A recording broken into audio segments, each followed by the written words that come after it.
అందరికీ నమస్కారం. నేను మీ దేవి. యాటిట్యూడ్ లవర్ 1వ భాగం. రచయిత మోక్ష గారు. హాయ్, నా పేరు మధురిమ. బయట ఆ మేళతాళాలు, ఆ సందడి, ఆ కోలాహలం అంతా చూసి ఏంటనుకుంటున్నారా? ఈరోజు నా ఎంగేజ్మెంట్. కానీ నాకు ఈ ఎంగేజ్మెంట్ ఇష్టం లేదు. అందుకే ఈ సూసైడ్ అటెంప్ట్.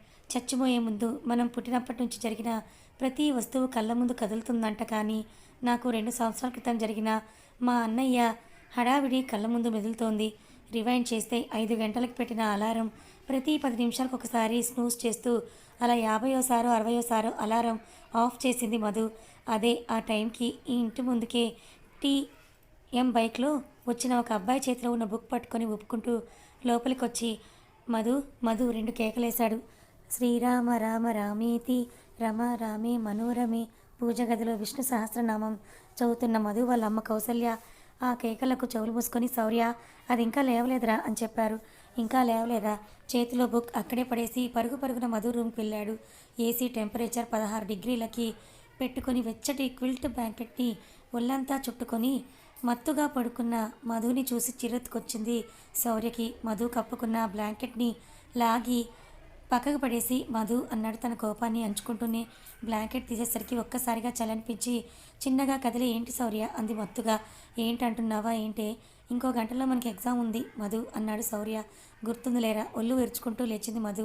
అసలు ఎగ్జామ్కి ఏమీ చదవలేదు. పొద్దున్నే లేచి చదవాలన్నావు. కొంపదీసి రాత్రంతా కూర్చొని చదివేసి తెల్లవారాక పడుకున్నావా ఏంటి? నేను అసలు పుస్తకమే తీయలేదా బాబు అన్నాడు శౌర్య. ఒరే, నన్ను చూసి కూడా ఆ క్వశ్చన్ అడుగుతున్నావా నువ్వు? నాకైతే ఈరోజు ఎగ్జామ్ కూడా గుర్తులేదు అంది మధు తన డ్రెస్ తీసి భుజాన్ని వేసుకొని. వాష్రూమ్కి వెళ్తూ త్వరగా వచ్చి చావు, లేట్ అయితే లోపలికి ఎలా చేయరు. లోపలికి వెళ్తున్న మధు ఫ్రెష్ అయి వచ్చిన తర్వాత ఇద్దరూ కలిసి కిందకి వెళ్ళారు. అప్పుడే వాక్ చేసి వస్తున్న మధు వాళ్ళ నాన్న గోపీనాథ్ గారు నేల మీద పడున్న పుస్తకాన్ని చూసి కౌసల్య అని పిలిచారు. అప్పుడే వస్తున్న మధు శౌర్య ఆయన పిలుపుకి ఉలిక్కిపడి ఇద్దరిలో మధు కొంచెం ధైర్యం చేసి ఏంటి డాడీ అంది. మధు ఈ బుక్ ఎవరు కింద పడేశారని చాలా స్వీట్గా మధుని అడిగారు ఆయన. మధు పక్కన వద్దు మధు అని సైగ చేస్తూ ఉన్న శౌర్యం చూసి నవ్వుకుని ఈ బుక్ నాది కాదు శౌర్యది. నీదేనా అంది గోపీనాథ్ గారి ముందు నవ్వు దాచుకుంటూ. గుమ్మడికాయ దొంగ ఎవరంటే భుజాలు తడుముకున్నట్టుగా శౌర్య. గోపీనాథ్ గారు ఏం అడగకుండానే పెదనాన్న ఆ బుక్కు అని నసిగాడు. చిచ్చి ఈడియట్, నువ్వు నీ పనులు నీ వాలకం. ఆయన అలా తిట్లదండకం మొదలుపెట్టగాని మధు నవ్వుకుంటూ డైనింగ్ హాల్ దగ్గరికి వచ్చేసి ప్లేట్లో టిఫిన్ వడ్డించుకొని తింటూ అక్కడ శౌర్యని గోపీనాథ్ గారు తిట్టడం చూసి ఎంజాయ్ చేస్తోంది. పొద్దున్నే వాడిని డాడీ దగ్గర ఇరికిచ్చేసావా? నీకింత పైశాచిక ఆనందం ఏంటి అన్నారు కౌసల్య గారు. లేదంటే వాడు కాలేజీ లేట్ అవుతుందని నన్ను ప్రశాంతంగా టిఫిన్ కూడా చేయనివ్వడు. ప్లేట్లో చివరి శాండ్విచ్ ముక్కని నోట్లో కుక్కుకొని బాయ్ మమ్మీ అని గ్లాసుడు నీళ్లు గడగడా తాగేసి డాడీ ఈరోజు final exam, wish me all the best అని అంది. మధు మాటకి ఆయన ఆ తిట్ల దండకాన్ని ఆపేసి చాలా కూల్గా ఆల్ ది బెస్ట్ మధు తల నిమిరి ఆమెని ముద్దు పెట్టుకున్నారు గోపీనాథ్ గారు. మధు శౌర్య కోసం చూడకుండా వెళ్తూ ఉంటే పెదనాన్న ఎగ్జామ్కి టైం అవుతోంది, బ్యాలెన్స్ తిట్లు సాయంత్రం తిట్టండి నన్ను అని అన్నాడు శౌర్య చిన్నగా. పుస్తకాల మీద శ్రద్ధే లేదు. ఇంకా ఈరోజు ఎగ్జామ్ ఏం రాసి వెలగబెడతావో సర్లే వెళ్ళు అని అన్నారు. ఫినిషింగ్ టచ్ కూడా ఇచ్చి అక్కడి నుంచి వచ్చేసారు ఆయన. పొద్దున్నే ఈయన కళలోనే పడాలా? అసలు దీనంతటి కారణం మధు. దాన్ని పళ్ళు నూరుతూ బయటకు వచ్చాడు. తన కేటీఎం మీద కూర్చొని హ్యాండిల్ తిప్పుతున్న మధుని చూసి విసురుగా మధు దగ్గరికి వెళ్ళాడు. మధు శౌర్యం చూసి ఎగ్జామ్కి టైం అవుతుంది రా పద అంది వాచ్ చూసుకుంటూ. నిన్న అసలు పళ్ళు నూరుకుంటూ బైక్ ఎక్కాడు శౌర్య. మధు ఈవినింగ్ చాలా పనులున్నాయి, ఎక్కడ పెత్తనాలు చేయకూడదు, త్వరగా రండి. వెళ్తున్న మధుని హెచ్చరిస్తున్న కౌశల్య గారిని చూసి అలాగే చెయ్యి ఊపింది మధు త్వరగా పద, గేట్ క్లోజ్ చేసేస్తారు. బైక్ మిర్రర్ మొహం చూసుకుంటున్న మధుని చేయి పట్టుకొని లాక్కొచ్చాడు శౌర్య. రే నీ ఆత్రం తగలయ్యా, మనం ఎంత కంగారు పడినా మనకి వచ్చేది అత్యవసర మార్కులే కదా, ఈ మాత్రం దానికి ఎందుకురా ఈ హడావిడి అని అంది మధు శౌర్యతో వెళ్తూ. నీకంటే నువ్వెవరన్నా చెప్తావు, అసలు ఇప్పుడు నేను కానీ అని ఏదో చెప్పబోయి ఆగిపోయాడు శౌర్య. నువ్వు కానీ మధు తిరిగి అడిగింది. తర్వాత చెప్తానులే కానీ మధు ఎగ్జామ్ హాల్కి లాక్కు వెళ్ళాడు శౌర్య. ఈ ఎగ్జామ్ రాసేసిన తర్వాత మధు బయటికి వచ్చి తన ఫ్రెండ్స్తో కలిసి మాట్లాడుతూ ఉంటే శౌర్య కంగారుగా అక్కడికి వచ్చి మధు చేతిలో క్వశ్చన్ పేపర్ లాక్కున్నాడు. ఏంట్రా ఈ ఎగ్జామ్ అయిన తర్వాత కూడా నీ హడావిడి అని అడిగింది మధు. అడుగుతూ ఉంటే ఆ క్వశ్చన్ పేపర్ 2 వైపులకు తిప్పి చూసి ఇందులో టిక్ పెట్టిన క్వశ్చన్స్ అన్నీ రాసేసావా అన్నాడు. ఆ టిక్ పెట్టవన్నీ రాయలేని క్వశ్చన్స్ రా అంది మధు. శౌర్య మధుని అనుమానంగా చూస్తూ ఇప్పుడు నిజం చెప్పు అని అడిగాడు. మధు తల బెండ్ చేసి అంటే అది నిన్న నైట్ నేను చెప్పాను కదా వెబ్ సిరీస్ చూస్తానని. చెప్పినట్టుగానే వెబ్ సిరీస్ చూస్తుంటే రిషి అన్నయ్య వచ్చి నా ల్యాప్టాప్ లాక్కుని బుక్ నా ముందు విసిరాడు. నేను రేపు ఎర్లీ మార్నింగ్ లేచి చదువుతానన్నా వినకుండా తెల్లవారుజామున 3 గంటల వరకు నా పక్కనే కూర్చొని చిన్నపిల్లల చేత అక్షరాలు దిద్దించినట్టు అన్ని చాప్టర్లు రివైజ్ చేయించాడ్రా అని అంది మధు. మధు చెప్పింది విని శౌర్య నోరెళ్ళబెట్టి నాకొక మెసేజ్ బుక్క పడేసి ఉంటే నేను చదువుకునేవాడిని కదే అని అన్నాడు శౌర్య. నా ఫోన్ కూడా లాగేసుకున్నాడ్రా. అయినా ఇప్పుడు నాకు మార్కులు ఎక్కువ వస్తే ఏమైందిరా అని అడిగింది మధు శౌర్యని చూస్తూ. నా బాధ నీకేం తెలిసే, నాకు ఎక్కువ వచ్చి నీకు తక్కువ వచ్చినా పర్లేదు కానీ నీకు ఎక్కువ వచ్చి నాకు కనుక మార్క్స్ తక్కువ వస్తే అని గాల్లోకి చూస్తూ ఫ్లాష్ బ్యాక్ని వేసుకున్నాడు శౌర్య. మహా తల్లివే బాబు నువ్వు అని అంటూ మధుకి చేతులెత్తి జోడించాడు శౌర్య. సర్లే అవన్నీ నీకు కొత్త ఏంటి కానీ పనుంది బండిది అని అంది మధు. శౌర్య భుజంపై చేయి వేసి ఎక్కడికి ఇంటికేనా అని అడిగాడు శౌర్య. ఇప్పుడు ఇంటికే, ఆ తర్వాత బయటికి అంది మధు. ఎక్కడికి అడిగాడు చైతు. చిన్న వదినకి వెల్కమ్ చెప్పడానికి. రాత్రి చెప్పినప్పుడు తాగేసున్నావా శౌర్య తల మీద ఒక్కటి వేసి అడిగింది మధు. అవును మర్చిపోయాను. చైతు అనే సెలక్షన్ తెలుసుకోవడానికి నేను చాలా ఈగర్గా ఉన్నాను అని మధుతో కలిసి ముందుకు నడుస్తూ ఉంటే ఇంతలో అటుగా వెళ్తున్న మనిషి మధుకి డాష్ ఇచ్చాడు. ఆ డాష్ ఇచ్చిన మనిషి వెనక్కి తిరిగి సారీ అంటుంటే శౌర్య కోపంగా అతని షర్ట్ పట్టుకున్నాడు. శౌర్య చూసుకోకుండా అలా జరిగి ఉంటుంది. సారీ చెప్పాడు కానీ శౌర్య చేతుల నుంచి అతన్ని విడిపించి శౌర్యని లాక్కుని వచ్చింది మధు. శౌర్య ఇంటికి వచ్చేసరికి ఇల్లంతా చాలా హడావిడిగా ఉంది. కౌసల్య గారు మధుని చూసి అన్నయ్య పెళ్ళికి ఆర్డర్ ఇచ్చిన డ్రెస్సులు చీరలు అన్నీ వచ్చేసాయి. నీ డ్రెస్సులు నీ రూమ్లో పెట్టాను వెళ్ళి చూసుకో అన్నారు. అప్పుడే వచ్చేయడం ఏంటి, అసలు ఎప్పుడు చూస్తారు, ఎప్పుడు సెలెక్ట్ చేశారు అని అడిగింది మధు. పెళ్ళికి ఎంతో టైం లేదు కదా, నీతో షాపింగ్ అంటే ప్రోగ్రాం పెడితే ఇప్పట్లో తెవలదని నేనే నాకు నచ్చిన డ్రెస్సుల్ని సెలెక్ట్ చేసేసాను. నీ రూమ్లో ఉన్నాయి వెళ్ళి చూసుకో అని అన్నారు ఆవిడ. నువ్వెవరు నా డ్రెస్సుల్ని సెలెక్ట్ చేయడానికి, నాకు నువ్వు సెలెక్ట్ చేసినవేవి వద్దు అని అంది మధు. ఆ అరుపులకి కౌశల్య చెవులు మూసుకొని అబ్బబ్బా ఒక్కసారి చూడు నచ్చకపోతే నువ్వే వెళ్ళి తెచ్చుకుందువు అన్నారు. కోపంగా తన రూమ్కి వెళ్ళింది మధు. బెడ్ మీద ఉన్న ఆ 3 గాగ్రాలు చూసి కోపంగా పెద్ద పెద్ద అడుగులు వేసుకుంటూ కిందకి వచ్చింది. నాకు అవేమీ నచ్చలేదు అంది మధు ఇలా అంటావని నీ డ్రెస్సుల కోసం గంట కేటాయించి మరి సెలెక్ట్ చేశానే, ఈ ఒక్కసారికి అడ్జస్ట్ అవ్వు అన్నారు ఆవిడ. ఒక్కసారికి అంటున్నావు, అన్నయ్య రెండోసారి కూడా పెళ్లి చేసుకుంటాడా అని అడిగింది మధు. పళ్ళు రాళ్ళ కొట్టేస్తాను పిచ్చి పిచ్చిగా మాట్లాడితే. చైతూ పెళ్ళి ఎలాగూ మళ్ళీ తీసుకుంటావు కదా అంటున్నాను అని అన్నారు మధు మీదకి చెయ్యెత్తి. ఇప్పుడు రిషి అన్నయ్య పెళ్ళికి ఎలాగో భోజనాలు పెడుతున్నాం కదా అని చైతు అన్నయ్య పెళ్ళికి భోజనాలు పెట్టడం మానేస్తారా అంది మధు. నేను నీతో వాదించలేను మధు, తెచ్చినవి వేసుకుంటే వేసుకో లేదంటే పెళ్ళికే రావద్దు అని అన్నారు ఆవిడ. అప్పుడే వచ్చిన గోపీనాథ్ గారు వీళ్ళిద్దరూ గొడవ పడడం చూసి మళ్ళీ మధుని ఏదో ఒకటి అనడం మొదలుపెట్టావా నువ్వు అని అంటూ అడిగారు ఆవిడని. ఆ మాటకి శౌర్య కౌసల్య గారు ఒకరి మొహాలు ఒకరు చూసుకొని పెదవిని విరిచేసుకున్నారు. గోపీనాథ్ గారు దగ్గరికి మధు వెళ్ళి డాడీ పెళ్లి డ్రెస్సులు మమ్మీ సెలెక్ట్ చేసింది, అందులో నాకు ఒక్కటి కూడా నచ్చలేదు, నేను ఇప్పుడు షాపింగ్కి వెళ్తాను గారంగా గోపీనాథ్ గారిని అడిగింది మధు. షాపింగా ఇప్పుడా, రేపు వెళ్దువులే అన్నారు ఆయన. రేపే అన్నయ్య పెళ్లి కొడుకుని చేసేది, మరి రేపేం వేసుకోను ప్లీజ్ డాడీ, శౌర్య నేను వెళ్ళి త్వరగానే వచ్చేస్తాం అని బ్రతిమాలింది ఆయన్ని. కాసేపటికి ఆయన కన్విన్స్ అయ్యి త్వరగా వచ్చేయాలి మరి షరతు పెట్టారాయన. ఇలా వెళ్ళి అలా వచ్చేస్తానుగా శౌర్యం తీసుకుని హుషారుగా బయటికి నడిచింది మధు. ఇదండి నా ఫ్యామిలీ, మమ్మీ డాడీ, 2 అన్నయ్యలు, నేను శౌర్య, మా బాబాయ్ కొడుకు, వాడు ట్విన్స్, అంటే ఒకేసారి నిమిషాల వ్యవధిలో పుట్టాం మేము. నేనే వాడికంటే 2 నిమిషాలు పెద్ద అని అనుకోండి. అయినా ఎవరికైనా చెప్తే నాకు 3 అన్నయ్యలని చెప్తా. మా బాబాయ్ ఇంటికి మా ఇంటికి నేను ఒక్కదాన్నే ఆడపిల్లని, 3 అన్నయ్యల ముద్దుల చెల్లెల్ని. కన్నీరంటే ఏంటో కూడా తెలియకుండా పెంచారు నన్ను. ఏది కావాలి అన్నా నిమిషాల్లో నా ముందుంటుంది. నా లైఫ్ ఎప్పుడు అలాగే ఉంటుంది అని అనుకునేదాన్ని. కానీ ఇలా సూసైడ్ చేసుకునే రోజొకటి నా లైఫ్లోకి వస్తుందని నేను ఎప్పుడూ కల కూడా కనలేదు. గోపీనాథ్ గారు పర్మిషన్ ఇచ్చిందే తడవుగా శౌర్యని చెయ్యి పట్టుకొని బయటికి లాక్కొని వచ్చింది మధు. శౌర్య బండితి అని అంటూ తాళం తిప్పుతూ ఎక్కడికి వెళ్దాం, కళామందిర్కా లేక కళానికేతన్కా అని అడిగాడు నన్ను. హోటల్ గ్రీన్ విల్లాకి పోనీ అని అంది మధు. అక్కడ నాకు తెలియకుండా క్లాత్ షోరూమ్ ఎప్పుడు పెట్టారే అన్నాడు శౌర్య.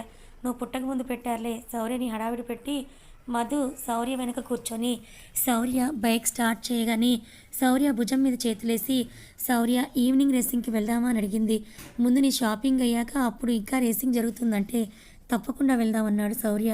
ఏడ్చావులే అని శౌర్య నెత్తి మీద టప్పీమని కొట్టింది మధు. మధు అడిగినట్టుగానే బైక్ని గ్రీన్ విల్లా ముందు ఆపాడు శౌర్య. ఇక్కడ షాపింగ్ చేస్తావే అంటున్న శౌర్య ఆ హోటల్ ముందు నిలిచిన వాళ్ళని చూసి చిన్నన్నయ్య చేతుని చూసి మధు చేతున్నయ్య అన్నాడు. తెలుసులేరా అని మధు శౌర్య దగ్గరికి వెళ్తుంటే మధు మార్నింగ్ చెప్పిన విషయం గుర్తొచ్చింది శౌర్యకి. అయితే చున్నదిన ఇక్కడే ఉందన్నమాట అనుకుని మధు వెనకే వెళ్ళాడు శౌర్య. అన్నయ్య ఏంటి ఈ డ్రెస్, స్కూల్ టీచర్లా, నీకు టీషర్ట్ జీన్స్ వేసుకోమని చెప్పాను కదా అంటున్న మధు చేతులు పట్టుకొని మధు అయినా ఇప్పుడే పెద్దనే పెళ్ళవుతోంది, ఆ తర్వాత లైన్లో నీ పెళ్ళైన తర్వాతే నా పెళ్ళి కదా, నీ పెళ్ళైన తర్వాత ప్రపోజ్ చేస్తానులే అన్నాడు చేతు.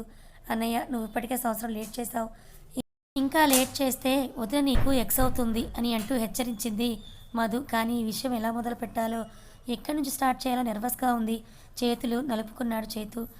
అన్నయ్య మై హూనా, ఇదిగో ఈ బ్లూటూత్ చెవులు పెట్టుకో, నేను నీకు 2 టేబుల్స్ అవతల కూర్చుంటాను, అక్కడుండి నేనంతా మేనేజ్ చేస్తానులేరా. చేతు ప్రమేయం లేకుండానే లోపలికి తీసుకెళ్ళింది మధు. ముందు టేబుల్పై కూర్చున్న అమ్మాయిని చూసి చేతు ఏదో సైగ చేశాడు మధుకి. మధు చేతుకి నేనున్నానని అభయం ఇచ్చేసి చైతుని ఆ అమ్మాయి ముందుకు తోసింది. బెరుగ్గా కూర్చున్న అమ్మాయి చైతు ముందుకు తూలి పడేసరికి అయ్యో సార్ అంటూ కూర్చున్నది లేచి చైతుకి సపోర్ట్ ఇచ్చింది. తనిచ్చిన సపోర్ట్తో చైతు స్ట్రైట్గా నిలబడి థ్యాంక్ యూ అన్నాడు. గుడ్ ఈవినింగ్ సార్ అంది. నో ఫార్మాలిటీస్ రోజీ, కూర్చో. బ్లూటూత్లో మధు చెప్పింది మక్కీకు మక్కీ ఆ అమ్మాయికి చెప్పాడు చైతు. చైతు ఆ అమ్మాయి ముందొచ్చి కూర్చున్నాడు. ఆ అమ్మాయిని చూస్తూ తనని తానే మర్చిపోయాడు. అమాయకంగా ఎప్పుడు ఏదో భయంగానే కనిపించే రోజీ కళ్ళకు చూస్తూ అలా ఉండిపోయాడు చైతు. చైతు చూపులు ఇబ్బందిగా అనిపించి సార్ ఏదో మాట్లాడాలి అన్నారు అని అంది రోజీ. చైతు తన పిలుపుకి తేరుకొని వాటర్ గ్లాస్ తీసుకొని వాటర్ని సిప్ చేస్తూ తన వెనకే ఉన్న మధుని చూశాడు. I love you Rosie. బ్లూటూత్లో మధు చెప్పిన మాటకి ఉలిక్కిపడ్డాడు చైతు. ఏమీ పర్వాలేదు కళ్ళతోనే ధీమా ఇచ్చింది మధు. చైతు టిష్యూతో పెదాలద్దుకొని టిష్యూ టేబుల్ మీద పెట్టి దూరంగా మధు శౌర్య చేతిని పట్టుకోవడం చూసి తను అలాగే పట్టుకున్నాడు. ఈసారి ఉలిక్కి పడడం రోజీ వంతు. ఆ చేతిని పట్టుకొని రోజీ ఇందాక నేను పడబోతుంటే నువ్వు ఇచ్చిన సపోర్ట్ నాకు లైఫ్ లాంగ్ ఇస్తావా అన్నాడు.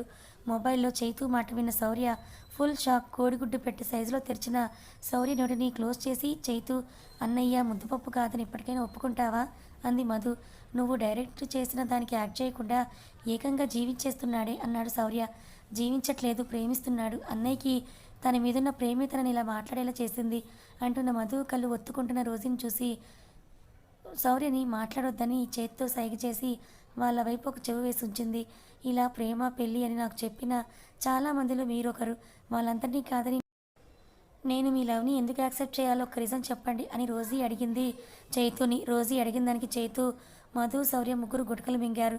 వాళ్ళందరినీ నువ్వు యాక్సెప్ట్ చేయలేదంటే వాళ్ళ మీద నీకు అలాంటి ఒపీనియన్ లేదు అని. కానీ ఇప్పుడు నన్ను ఈ క్వశ్చన్ అడిగావంటే మంచో చెడో నా మీద నీకు ఒక అభిప్రాయం ఉంది కదా.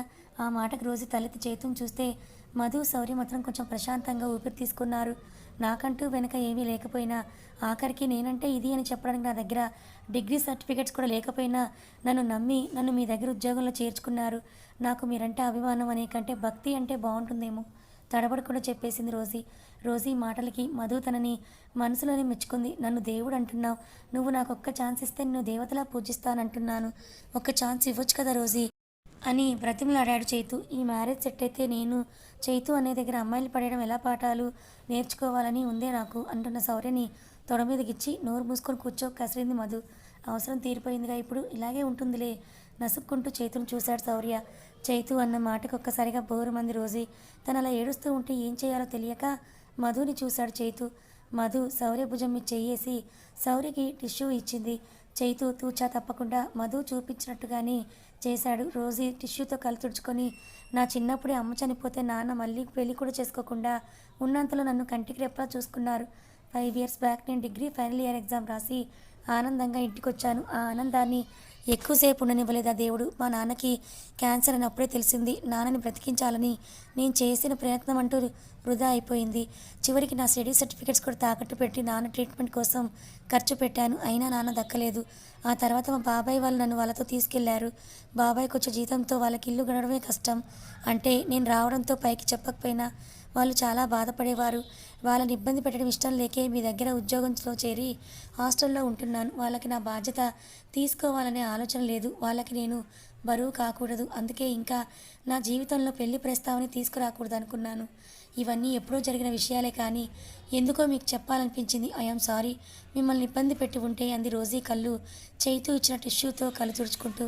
మధు తన కంటి తడిని తుడుచుకుంటూ ఇందులో ఇబ్బంది ఏముంది వదిన, నీ కష్టాలు మా అన్నయ్యతో కాకపోతే ఇంకెవరితో చెప్తావు అని అంది రోజీ పక్కన కూర్చుంటూ. మీరు మధుని అనుమానంగా చూస్తున్న రోజీతో, తను నా సిస్టర్ మధు, తను నన్ను ఇన్సిస్ట్ చేయకపోతే నేను నీకు ఈ విషయం చెప్పేసరికే నీ పిల్లలకు కూడా పెళ్ళి అయిపోయేదేమో అని మధు తల నివరచేతూ, నేను కట్టుకునే బట్టలు తప్ప నాకంటూ ఉన్నది ఏదీ లేదు.